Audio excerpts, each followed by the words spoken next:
มากันเท่าใดมื้อนี้น่ะก็เห็น40ท่านเนาะมื้อนี้เนาะเอามาเด้อพี่น้องเด้อโมงนี้น่ะบ่ต้องให้เว้าแหละคันผู้ใดเข้าบ่ได้ไปซอกหาบ่เห็นนั่นนะเออธรรมดานี่เฮาต้อง Subscribe ไว้เนาะ Subscribe ไว้แล้วมันจะมาเองโลดสบายดีรอนนี่ สบายดีอามิโกถ้าเฮา Subscribe น่ะมันจะเปิดขึ้นมามันจะเห็นโลดสีเขียวอยู่โลดเนาะสบายดีว่าสันเฮาต้องกดซับก่อนเด้กดซับเทื่อเดียวหั่นแหละมันก็ต้องมาตลอดหลายคนว่าคือบ่เห็นเฮาจะบ่ได้กดซับให้กดซับให้แล้วก็กดไลค์ให้มันก็เห็นแหละอันนี้เฮาบ่ให้มันก็บ่ให้เห็นแหละเนาะต้องให้เขาแม่กดให้เขามันจังเห็นสบายดีเชียงแก้วสบายดีเบิดทุกท่านเด้อเอาเข้ารายการเลยพี่น้อง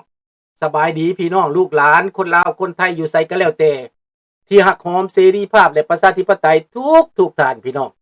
ยินดีต้อนรับทุกท่านเข้าสู่รายการเสียงประชาชนลาว Voice of the Lao People Welcome to everyone Bienvenue à toutes et à tous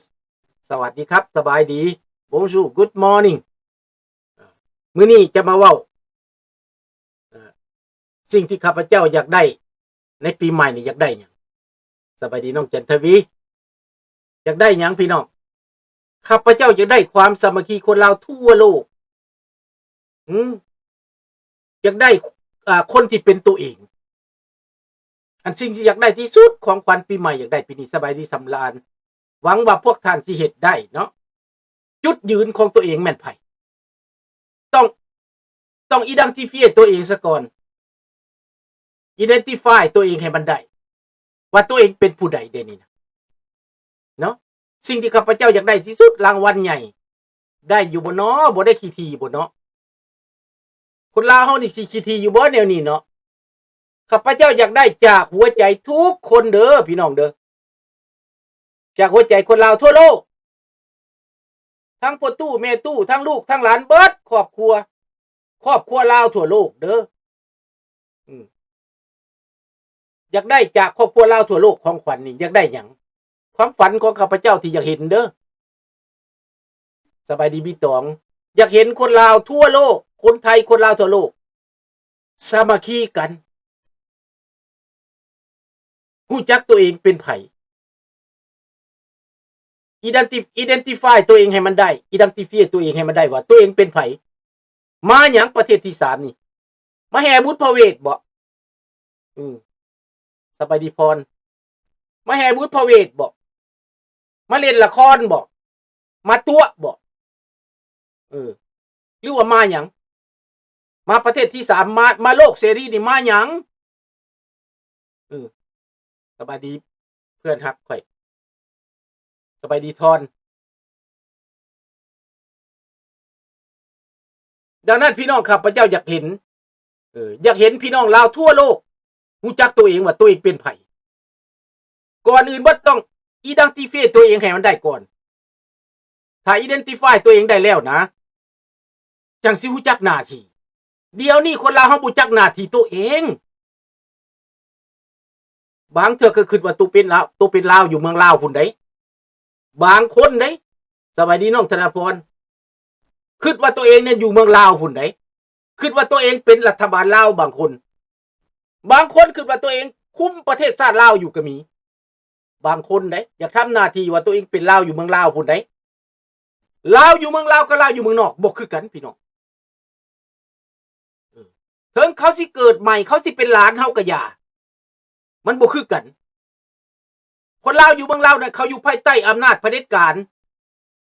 เขาถูกครอบงำเขาถูกครอบคุมเขาถูกกดขี่ข่มเหงแต่เขาจะบ่ฮู้จักว่าเขากดขี่ข่มเหงหรือบ่เขาอาจจะบ่ฮู้จักได้บางคนเนี่ยบ่ฮู้จักแท้ใดข้าพเจ้าถามเด้อได้เถียงเฮาตับเอาแท้เอาว่าได้มันเถียงเอาเฮาแท้เฮาว่ามันบ่จักได้มันปกป้องหยังปกป้องเผด็จการปกป้องโจรปกป้องคนที่ทำลายชาติบ้านเมืองได้และเขาก็บ่ได้มักเขาว่า 100% 1,000% นี่ว่าเฮามานอกนี่เฮาหนีจากประเทศได้เขาตู่หาว่าเฮานี่ยามมันทุกข์มันยากแล้วแล่นหนีเขาว่ะ เขาเว้าง่ายเด้เขาใส่ให้นะเพราะว่าภาครัฐนะมันพาเว้าปัจจุบันนี้มันใส่ให้อเมริกานี่จะไปเบิ่งแม่ในโซเชียลมีเดียของรัฐบาลลาวภายในประเทศ Facebook นี่นะมันแล่นไปพร้อมรัฐบาลที่โจมตีอเมริกาโจมตีโลกเสรีแต่ว่าบัดสิตายมาปัดขอการช่วยเหลือจากอเมริกาเห็นบ่บางอังต้นแค่ว่ำมันนะบางอังต้นปากว่ำนะมันบ่ได้ออกใน YouTube แล้วเดี๋ยวนี้มันบ่ได้ไลฟ์สด YouTube แล้วแต่มันไปออกอยู่ใน Facebook มันโฆษณาเพื่อได้เงินจากภาคจากรัฐอยู่ว่าอเมริกาแลนไปนบตีนประเทศลาวอยากได้กระดูกกลับบ้านว่าซั่นอเมริกาแลนไปนบตีนว่าซั่นโอ้ยพี่น้องเอ้ยอเมริกาไปนบตีนเพิ่นอยากได้กระดูกกลับบ้านเพิ่นเป็นผู้วิเศษวิโสเท่าอังต้นเจ้าไปเบิ่งดูความเว้าของเขานั่นแล้วเขาเว้าจังไดอีกพี่น้องเขาเว้าจังไดเขาว่าอเมริกานี่พ่ายแพ้ให้อิหร่านแล้วเสียหายยับเยินอเมริกาว่าซั่นเขาเว้าได้อันนี้เขาเว้าได้แล้วพี่น้องก็เชื่ออยู่บ่ว่าอเมริกาเสียหายยับเยินน่ะเฮือนอเมริกาบ่เสียจักหลังมีแต่ทหารตายบ่พอเท่าใดคนโยนตก 3-4 คันธรรมดาเฮ็ดสงครามแต่ว่าเจ้าไปเบิ่งอิหร่านดูล่ะมันหมุนวายเพมากเบิดจนบ่เหลือผู้นำอิหร่านตายเกือบหมดยังสิว่าอเมริกาพ่ายแพ้อยู่วะพี่น้องแล้วข้าพเจ้าจะมาเว้าเรื่องอิหร่านเนาะมื้อนี้เนาะแต่จะขอซะก่อนขอจากพี่น้องลาวทั่วโลกขอจากพี่น้องลาวในประเทศขอจากคนไทยคนอีสานในประเทศไทยขอจากทั่วโลกคนไทยคนอีสานในทั่วโลกขอความสามัคคีเรื่องเสรีภาพและประชาธิปไตยอันที่ข้าพเจ้าขอนี่นะบ่ได้เป็นค่าราคาหยังดอกซ้ำพวกท่านนะให้บ่ได้บ่เริ่มต้นบ่ได้บ่ฮู้จักว่าตัวเองมาแต่ไสเป็นไผไปไสพอผ่านมานั้นเฮาบ่จักหน้าที่ของเฮาบ่ได้ทำหน้าที่ความสามัคคีอันนี้มาทำอิฐคือได้พี่น้องข้าพเจ้ามาฮอดใหม่หัวหน้ากีฬาประธานกีฬาสมาคมกีฬาสมาคมเฟเดรัลลาวแคนาดาสมาคมลาวเกเบกพากันเฉลิมฉลองแม้แต่พวกเป็นกลางเอาทุ่งสร้างซ้ำหัวขึ้นปักทุกแห่งทุกที่เฮ็ดบุญหาเงินช่วยสนับสนุนการต่อสู้ข้าพเจ้ามาโอ้เขาก็มีน้ำใจแบบนี้เนาะคนลาวอยู่นอกนี่ข้าพเจ้าก็ไปงานบุญเขาได้ปั๊บไปงานบุญเขาบุญหารายได้เพื่อต่อสู้แผนการของเขาสิทำลายการต่อสู้เด้อฟังเด้อพี่น้องเด้อเบิดคืนนั้นได้เงินหลายพันเติบได้บ่แม่นเกือบเป็นหมื่นพุ่นบ่ได้เงินน่ะเลิกจากงานแล้วก็ลงฮูเมโตรกลับไปว่าเงินเสียแล้วเขาปุ้นเอาเงินไปแล้วเสียเงินไปแล้วว่าซั่นแตกกันพิษกันมาแต่พุ่นกาสร้างซ้ำหัวก็ค่อยๆเอาลงแต่ว่าก็ยังอยู่ข้าพเจ้าไปเฟสติวัล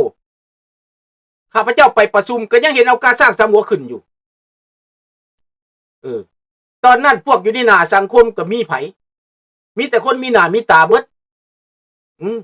ในแคนาดานี่ก็ว่าดังแล้วไปว้าวขอโทษนำเด้อท่านวันพิลาสอพามิไสท่านคำไลมุนีวงศ์เป็นสังหน้าสังคมเบิดตั้งสมาคมขึ้นมาอยู่ในนี่แม่นจู้นี่แหละอีกหลายๆคนข้าพเจ้า19สื่อเอาทุ่งสร้างสำหัวปักขึ้นทุ่งเกเบกปักขึ้นทุ่งรัฐบาลกลางปักขึ้นและต้องเข้าหลบทุ่งชาติแคนาดาแล้วกระทุ่งชาติลาวล่องอย่างภาคภูมิใจทุกปีแนวนั้นแต่ปั๊บมีคนหนึ่งเปลี่ยนไปโดดไปเมืองลาวกลับมาเปลี่ยนเลยจักเป็นไผเปลี่ยนข้าพเจ้าบ่จักไปถามเอาเด้อไปพบรัฐมนตรีหมู่ตัวเอง ได้เป็นรัฐมนตรีแต่งงานกันกับลูกชายตัวเองเลยเปลี่ยนใจมันเปลี่ยนไปกระปอมเปลี่ยนสีไว้ว่าสังคมแตกแยกตั้งแต่บัดนั้นเป็นต้นมานี่แหละดังนั้นพี่น้องหลายอย่างครูบาก็มาจากเมืองเรา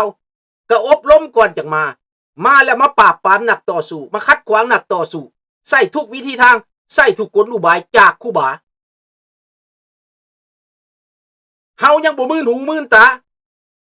ยังเก็บเงินเก็บคำให้ครูบาเที่ยวมาเที่ยวเมืองลาวเห็นบ่พี่น้องเคยเห็นบ่ทุกปีจะมาเที่ยวเมืองลาวเดินไปลัดนั่นเดินไปลัดนี่ขอเงินช่วยเหลือกลับไปเที่ยวเมืองลาวบ่เฮ็ดเวียกเหตุการณ์หยังไปหาขอแต่เงินเที่ยวลาวพี่น้องก็ยังคิดว่าดีว่านี่นะเที่ยวไปเมืองลาวอยู่ว่ำเจ้าเหตุการณ์แทบตายเจ้าบ่ได้เงินค่าปียนต์เมืองลาวได้ให้คิดเอาเด้อนี่เด้อพี่น้องเด้อผู้ใดเฮ็ดผู้ใดประพฤติแบบนี้น่ะก็ให้อายตัวเองเนี่ยเด้อให้อายตัวเองแน่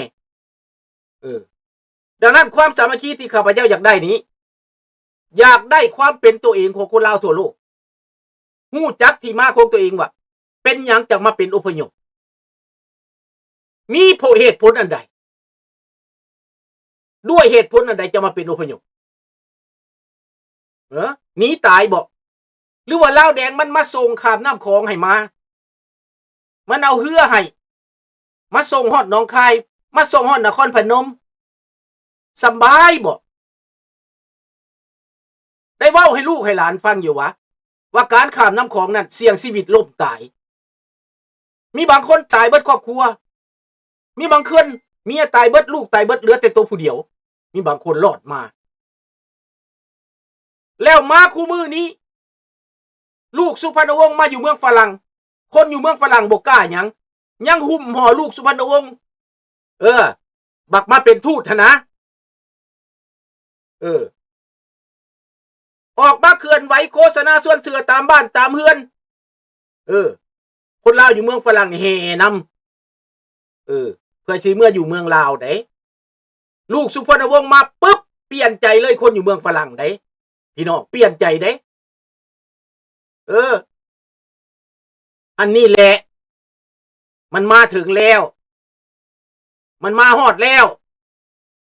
มันตามมาแล้วพี่น้องตามมาสิเอาเจ้าสิ้นชาติสิ้นแผ่นดินนั่นแหละ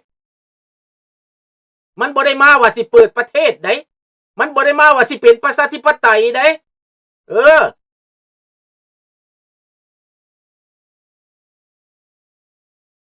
นั่นแหละแม่นบ่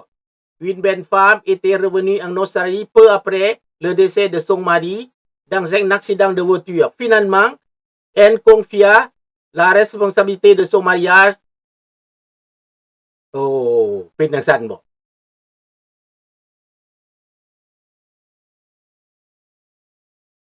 merci mon ami ดังนั้นแหละพี่น้องอยากให้คนลาวนี่เป็นตัวเองที่ใครอยากได้ข้าพเจ้าอยากได้ที่สุดอยากเห็นคนลาวเป็นตัวเองไปอยู่ไสก็ฮู้จักว่าตัวเองเป็นไผความสามัคคีนี้มันจะนำพาไปสู่ชัยชนะเบิดเห็นบ่ชาวอิหร่านคนอิหร่านเขามาอยู่อเมริกาเขามาอยู่แคนาดาเขามาอยู่ฝรั่งเศสเขาเป็นหนึ่งเดียวแม่นบ่น้องธนพรเขาเป็นหนึ่งเดียวเด้